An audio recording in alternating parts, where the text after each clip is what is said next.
Nah, di video ini kita akan membahas tentang planning and goal setting dalam organisasi. Planning atau perencanaan merupakan salah satu fungsi manajemen yang paling penting. Dalam manajemen ada 4 fungsi utama, yaitu planning, organizing, leading, and controlling. Nah, dari keempat fungsi tersebut, planning itu dianggap menjadi hal yang paling mendasar karena menjadi dasar bagi fungsi manajemen lainnya. Planning adalah proses menentukan tujuan organisasi yang di masa depan serta menentukan langkah-langkah untuk mencapainya. Nah, dalam proses ini terdapat dua konsep utama, yaitu goal and plan. Nah, goal adalah kondisi atau tujuan yang ingin dicapai oleh sebuah organisasi di masa depan. Sedangkan plan adalah langkah atau strategi yang akan dilakukan oleh sebuah organisasi untuk mencapai tujuan tersebut. Dalam organisasi, tujuan dan rencana memiliki beberapa tingkatan. Untuk tingkatan yang pertama ada mission, yaitu alasan utama sebuah organisasi didirikan atau menjadi tujuan dasar dalam organisasi. Selanjutnya ada strategic goals, yaitu tujuan jangka panjang yang ditetapkan oleh manajemen puncak untuk seluruh organisasi. Untuk yang ketiga ada tactical goals, yaitu tujuan yang ditetapkan oleh manajemen menengah untuk mendukung strategi organisasi.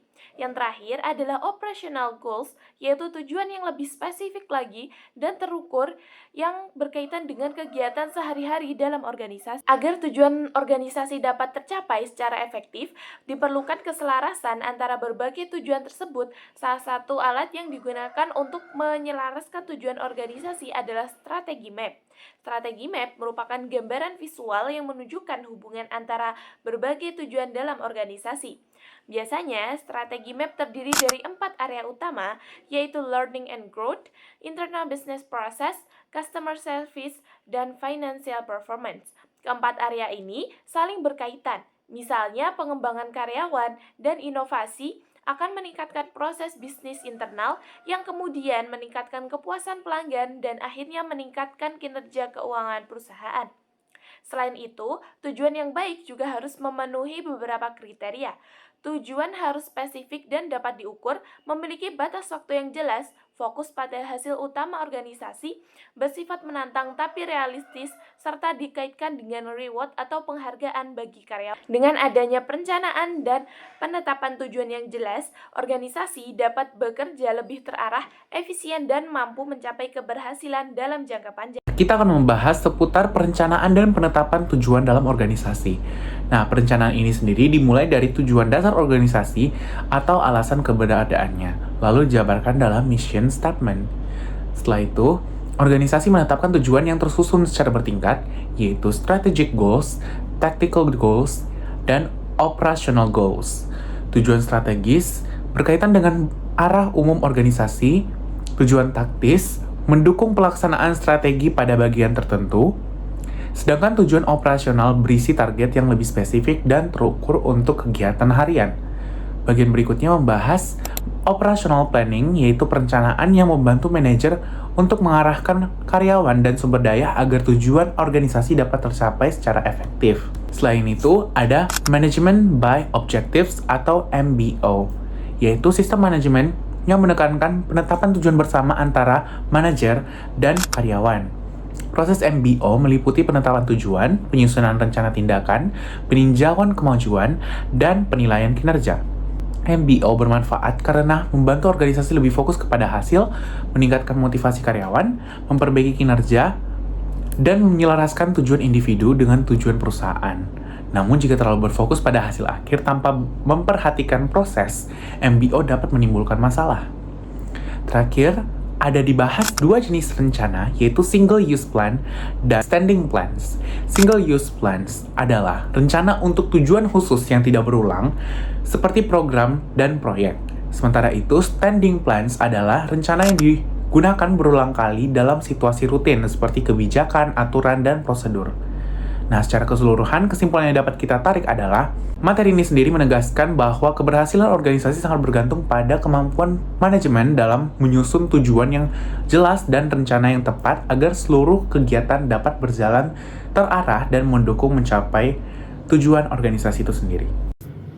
Nah, yang selanjutnya saya akan membahas tentang benefits and limitation of planning atau manfaat dan keterbatasan dari perencanaan dalam sebuah organisasi. Nah, perencanaan atau planning adalah proses di mana manajer menetapkan tujuan organisasi dan menentukan langkah-langkah apa yang harus dilakukan untuk mencapai tujuan tersebut. Melalui perencanaan ini, organisasi dapat menentukan arah yang jelas sehingga kegiatan yang dilakukan menjadi lebih terstruktur dan lebih terarah. Yang pertama, kita akan membahas tentang benefits of planning atau manfaat dari perencanaan. Manfaat yang pertama adalah perencanaan bisa memberikan arah dan tujuan yang jelas bagi sebuah organisasi. Dengan adanya rencana yang telah ditetapkan, manajer dan karyawan dapat memahami tujuan yang ingin dicapai serta mengetahui langkah-langkah yang harus dilakukan untuk mencapainya. Selanjutnya, yang kedua adalah perencanaan membantu organisasi menghadapi ketidakpastian di masa depan. Nah, lingkungan bisnis sering mengalami perubahan seperti perubahan teknologi, kondisi ekonomi, atau persaingan pasar. Dengan melakukan perencanaan, manajer dapat memprediksi kemungkinan yang akan terjadi dan menyiapkan strategi untuk menghadapinya.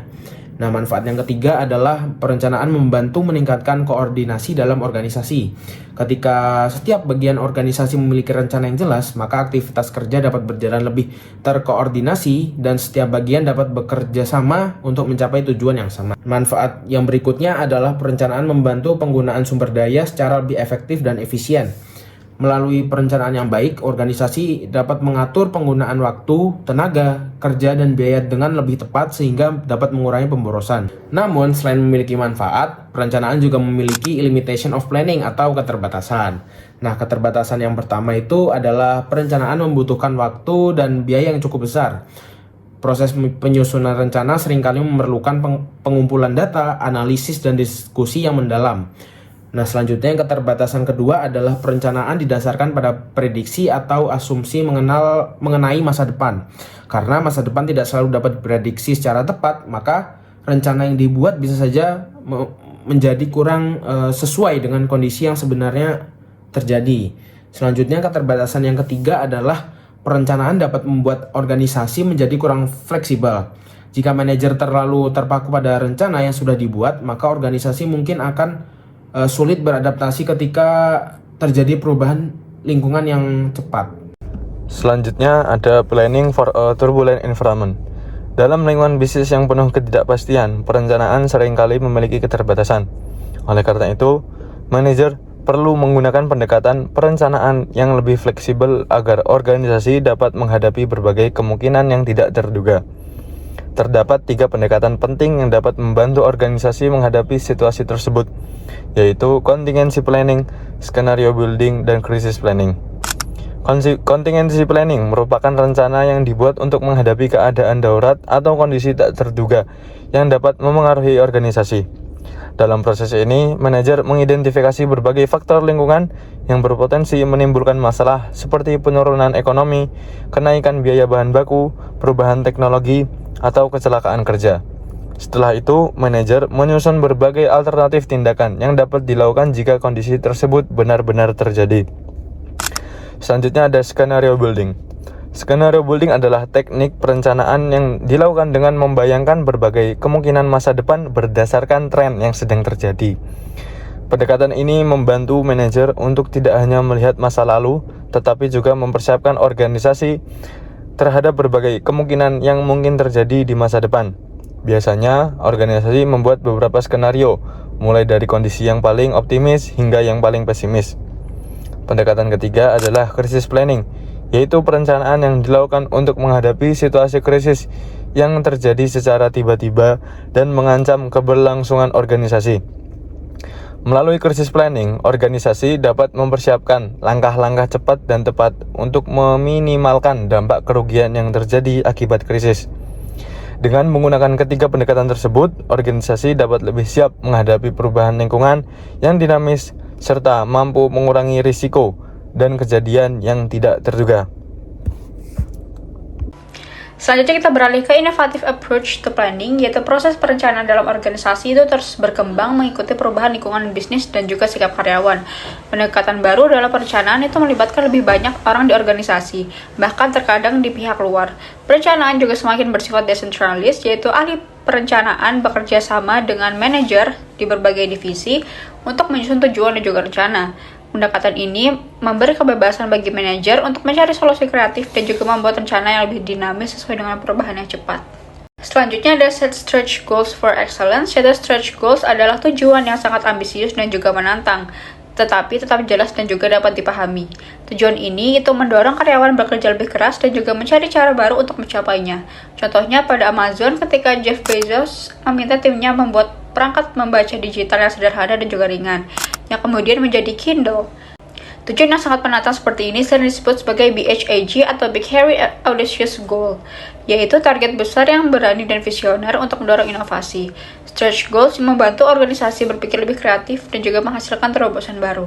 Selanjutnya ada Use Performance Dashboards, yaitu perusahaan menggunakan performance dashboard untuk memantau kemajuan dalam mencapai tujuan. Dashboard menampilkan berbagai indikator kinerja secara real-time, seperti penjualan, jumlah produk yang tertunda, atau tingkat penyelesaian layanan pelanggan.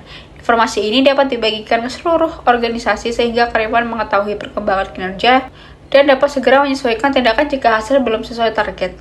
Dashboard juga dapat digunakan untuk membuat simulasi berbagai kemungkinan keputusan. Selanjutnya ada Deploy Intelligence Teams, yaitu banyak perusahaan membentuk intelligence teams, yaitu tim lintas fungsi yang mengumpulkan dan juga menganalisis informasi penting tentang lingkungan bisnis.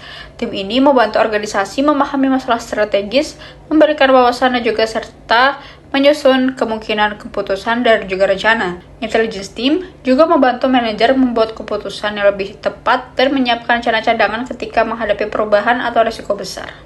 Selanjutnya, saya akan mempresentasikan kasus planning and goal setting menggunakan PT Paragon Technology and Innovation, produsen Wardah, Makeover, Amina, dan KAF. PT Paragon didirikan 1985 oleh Nurhayati Subakat, apoteker ITB. Kini menjadi market leader kosmetik Indonesia dengan 14 lebih brand, 12.000 karyawan, produksi 185 juta produk per tahun, dan pionir kosmetik halal pertama di Indonesia sejak 1999. Kasus Paragon menunjukkan pentingnya hierarki tujuan yang jelas. Misi perusahaan menjadi beauty teknologi terdepan di Asia dengan produk halal, inovatif, dan berkelanjutan harus diterjemahkan ke 3 tingkat: strategis, taktis, serta operasional seperti zero waste manufacturing dan customer satisfaction. Ini mencerminkan konsep bahwa goal setting yang efektif harus smart dan terhubung dari level korporat hingga individual. Konflik antara stakeholder Paragon adalah contoh nyata mengapa manajer harus mampu membangun koalisi. Founder menginginkan fokus lokal sementara marketing mendorong ekspansi global. Finance menuntut efisiensi biaya sementara R&D butuh investasi besar. Operasi ingin stabilitas sementara inovasi mendorong perubahan cepat. Solusinya adalah strategic planning workshop untuk skenario planning dan konsensus bersama, membentuk steering committee lintas fungsi, dan implementasi phase approach yang menyeimbangkan semua kepentingan. Ini membuktikan bahwa planning bukan proses top-down, tapi participatory proses yang melibatkan semua stakeholder. Industri kosmetik Indonesia menghadapi lingkungan yang turbulen, kompetisi ketat dari brand global, perubahan perilaku konsumen ke online, regulasi yang dinamis, dan disrupsi teknologi. Paragon perlu contingency planning untuk mengantisipasi berbagai risiko seperti fluktuasi nilai tukar saat ekspor, gangguan supply chain, bahan baku impor, atau perubahan regulasi halal di berbagai negara. Skenario planning juga penting dalam mempertimbangkan skenario dominasi e-commerce, kebangkitan brand lokal, atau resesi ekonomi. Pendekatan rolling plans 12 bulan yang diupdate tiap kuartal lebih efektif dibanding dengan rencana 5 tahun yang kaku. Manfaat bagi Paragon, planning memberikan arah jelas untuk ekspansi 14 brand ke berbagai negara, menjadi panduan alokasi dana antara gerai fisik versus digital, dan standar evaluasi kinerja manajer. Namun, rencananya juga memiliki keterbatasan. Rencana terlalu detail bisa menciptakan false sense of certainty di pasar yang dinamis, membuat organisasi kaku dan sulit adaptasi dengan tren baru seperti clean beauty atau personalized skincare, serta menghambat kreativitas tim lokal dalam merespon kebutuhan pasar spesifik. Paragon perlu pendekatan inovatif untuk tetap kompetitif. Tim intelijen kompetitif untuk monitoring real-time terhadap tren konsumen dan kompetitor, dan juga rapid experimentation untuk tes produk baru di pasar terbatas sebelum scale up. Nah, dari kesimpulannya ini adalah PT Paragon adalah contoh sempurna bagaimana planning dan goal setting yang efektif akan membutuhkan yang namanya hierarki tujuan yang jelas dari strategis hingga operasional, stakeholder alignment melalui coalition building, flexibility untuk beradaptasi di lingkungan yang turbulen dan berubah-ubah, balance antara manfaat struktur dan resiko kekakuan, dan juga innovation dalam pendekatan perencanaan. Kesuksesan di Paragon ada dari garasi rumah menjadi market leader membuktikan bahwa planning bukan hanya dokumen, tapi proses berkelanjutan yang melibatkan semua pihak dan terus beradaptasi dengan